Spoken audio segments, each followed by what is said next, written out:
Happy Christmas! Well, what's Tabasco doing on Christmas Day in this book, Tabasco The Saucy Raccoon? We are in the Okanagan, and I said, Jack, we're going to have Christmas dinner outside. Really? Yes. We're going to have outside on the ice at Trout Creek. And then we can go skiing, and we can do a lot of outside activities.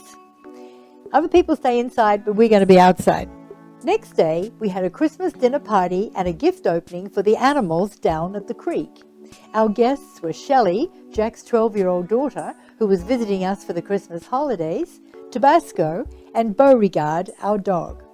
I hung gaily wrapped boxes of dog food meaties, mandarin oranges, nuts, juicy bones, and boxes of Apple Jacks on the bare branches overhanging the creek, and Tabasco either stretched up on the ice and pulled them down, or else he walked along the limbs and pulled them up.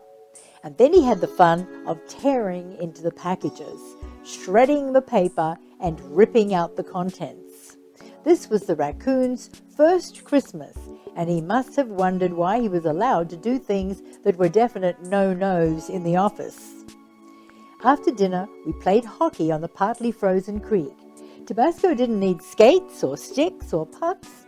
He slipped and skidded over the ice, batting ice balls with his flat hands and feet. He splayed out his toes to get a better grip and waved his tail from side to side for better balance.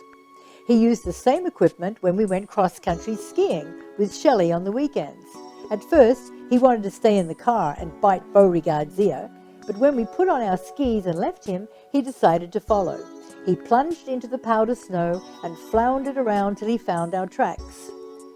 "He looks like a powder puff," said Shelley with a giggle as we turned around to watch Tabasco, spattered with snowflakes, humping after us with his shoulders hunched, tail waving, and nose steadfastly pointed forwards.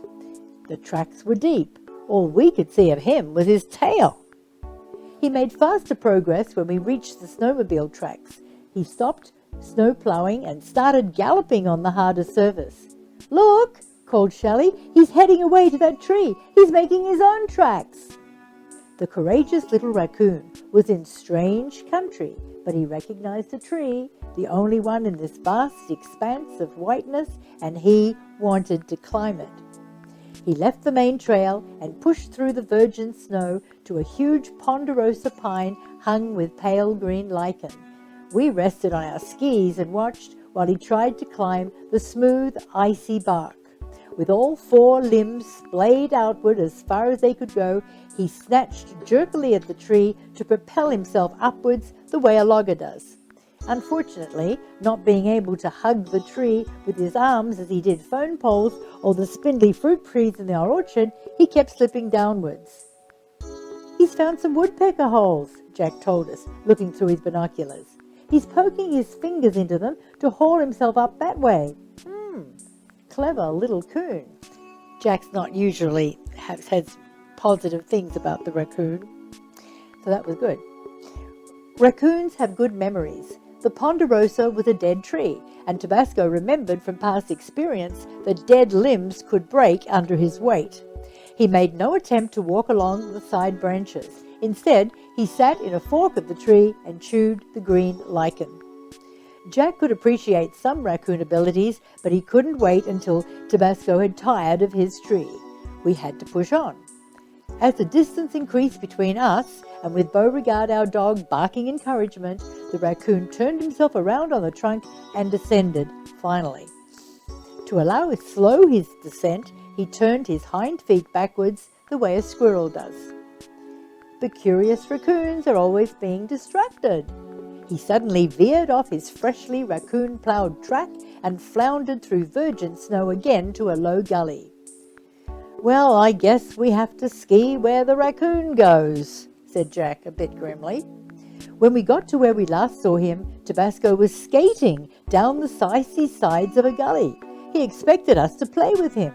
While Jack watched, Shelley and I kneaded snowballs into ice balls and rolled them down the bank like miniature avalanches. Tabasco slithered along the thin trail they made and tried to catch them. "He can catch them okay," laughed Shelley.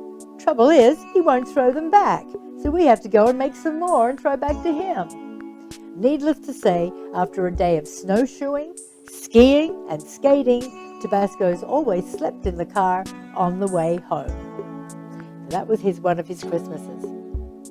So if you're doing some traveling this Christmas and to visit some families when they're spread out across Canada or wherever, then you've got to be traveling. And in the winter, it's pretty icy and can be a problem. But just keep your eyes on the road and watch out for raccoons.